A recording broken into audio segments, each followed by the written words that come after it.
Cheers, everybody. This is Eric. I'm back. Brew pumps. I want to talk about the brew pump that I use, or brew pumps that I use, and why I think they're the best brew pumps for the money.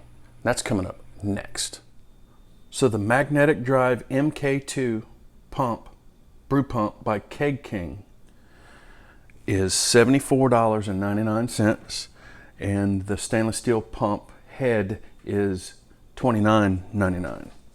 And the reason I prefer that is the first time I used this pump right here, this is the first one I bought, I had the plastic or PTF or whatever this material is that is, it can handle temperature, but it's very brittle. So it's hard, but it's brittle, so it breaks easy. The pump simply just rocked over and then cracked my pump head right at the edge. So I had to back up and I had to continue my brew day the old way. No harm, no foul. I figured it out. So I purchased the stainless steel pump heads for both of them right out the gate with my second one. So luckily my home brew store had the pump head in stock, all that, because he anticipated the same thing. So what I do here is I have my ball valve, which most of us just would have a pump with a ball valve, so you can throttle, and the magnetic drive being that the pump will slip and it's not going to harm the motor. So there's a magnet that's turning and spinning it, and the magnet allows that pump to slip instead of cavitating. So it works out really, really good, and that's why you want a magnetic drive pump. Went ahead and disassembled this guy so we can look at the inside parts and bits of this thing. So the motor, this is a magnet that rotates, and this piece will slide inside the pump. So now what we've essentially done, we have sealed the motor from the pump. So that'll sit in there, and then this is your pump, and it will sit in there. And now that magnet will allow that pump to slip, and it's not going to do any harm to the motor or the pump, cause any cavitation, anything like that. So that's how this thing works, and it's pretty straightforward and simple. There's a little bearing, if you will, in the bearing here, and another little bearing riding here, and a little bearing that rides in there. So that's pretty straightforward. And as I said before, you know, you can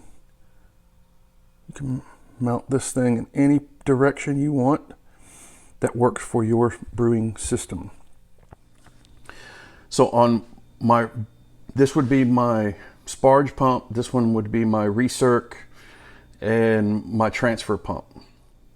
And it also recirculates while I'm mashing. So that's why I have this T in here. And this little T is kind of handy, because after I'm done recirculating, I can turn this off and I can transfer to my brew kettle from my mash tun. While I'm sparging and adding water to my mash tun, this guy is just taking that mash water and putting it right into the brew kettle. So that's how I'm rinsing my grain.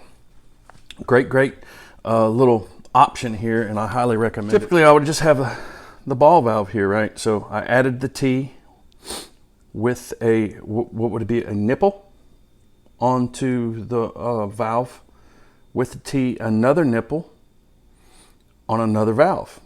And actually this valve I bought at a local hardware store. I believe it was Home Depot. I'm not 100% sure.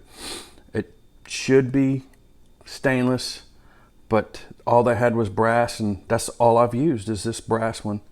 And I've had I started to move this one over, but it's not leaking, so I'm not moving it. I'll leave it alone. I service these pumps about once every 2-3 months. I take them apart, make sure that everything's good and clean, impellers and all that. The seals are good. So, but Keg King sells all the parts for these, and easy to get. So that's at More Beer for these two pumps. Highly recommended for the money. Yes, big time. But I wanted to do this video just because I did one on these brew pumps maybe a year or two ago, and it's been watched a whole lot, and I wanted to kind of do a little bit better quality one and why I prefer this pump. So anyway, this is the magnetic drive pump by Keg King. It's called the MK2. Great little brew pump for the money. $100, you'll be out the door if you go with the stainless steel pump head. Less than 80 if you go with the plastic type stuff. So, but anyway, this is Eric. Thanks for watching, and as always, cheers, and we'll see you next time.